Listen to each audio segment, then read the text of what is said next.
Alright,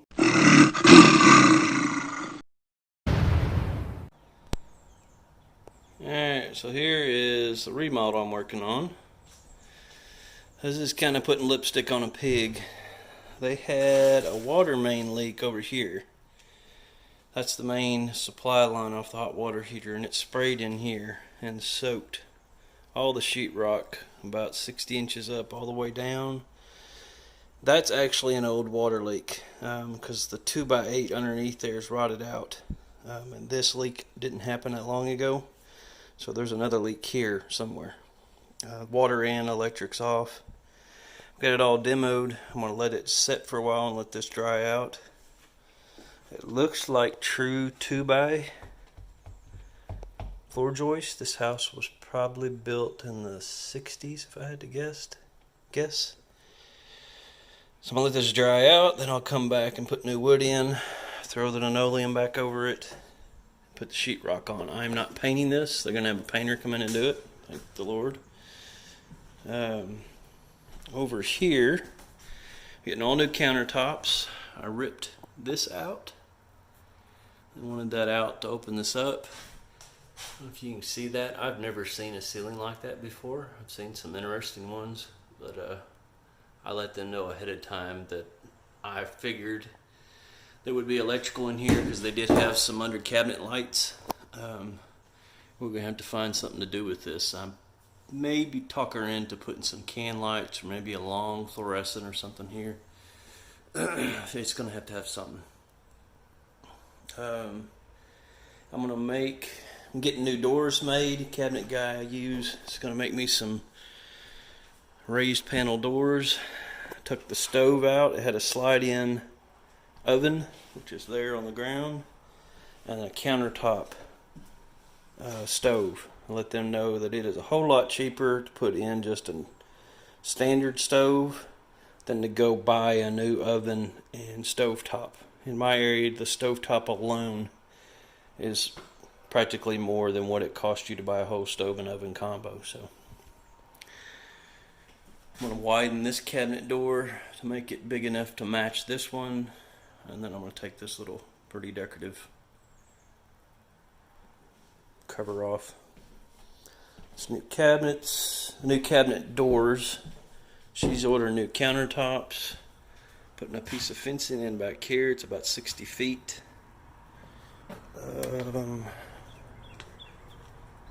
Got to rebuild that crawl space door.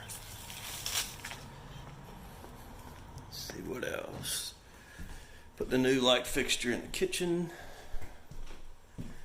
Putting new interior doors or exterior doors. That's getting replaced. It actually got broken into.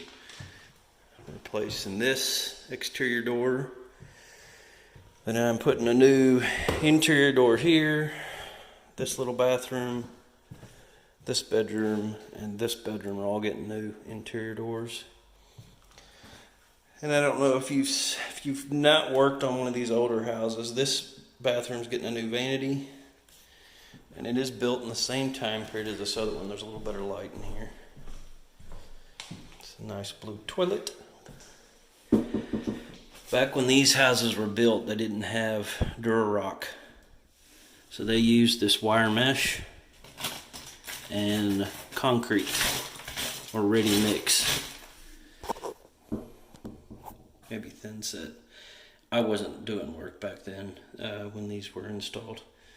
But I've demoed several of them. So there's almost 2 inches of concrete.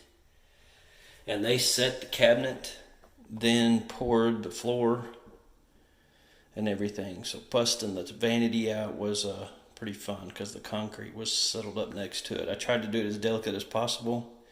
I do have a couple of tiles that popped off, but I can't get this tile anymore. They make subway tile, but this is a kind of an off-white with speckles. So you got to be careful when you're doing these. They don't make this size stuff a lot of times anymore.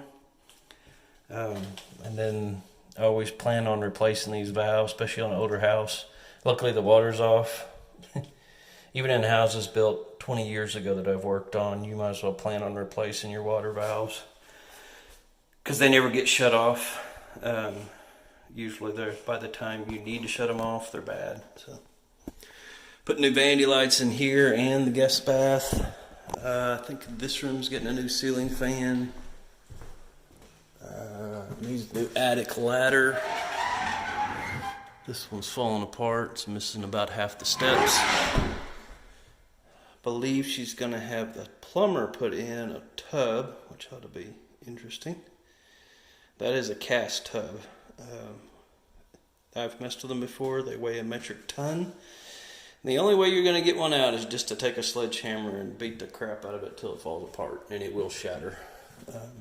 It's still heavy even with pieces. This room's getting a new ceiling fan, new door, 48-inch bifold. I'm going to buy just the doors, the door slabs, instead of the trim and everything, because this trim matches everything in the house.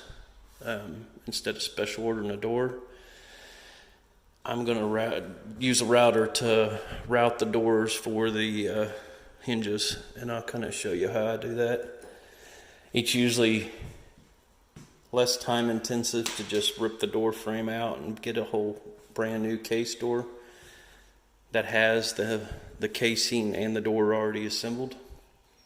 But right now the materials are so high, it's cheaper for me to just take a few extra minutes and route spots for the hinges and install them. So that's what I'm going to do. So this is this one.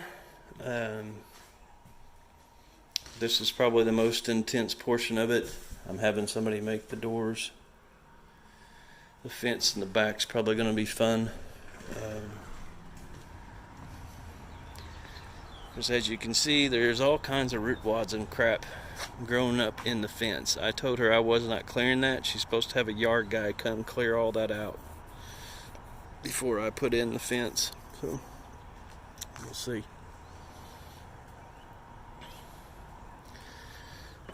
Anyway, that's it.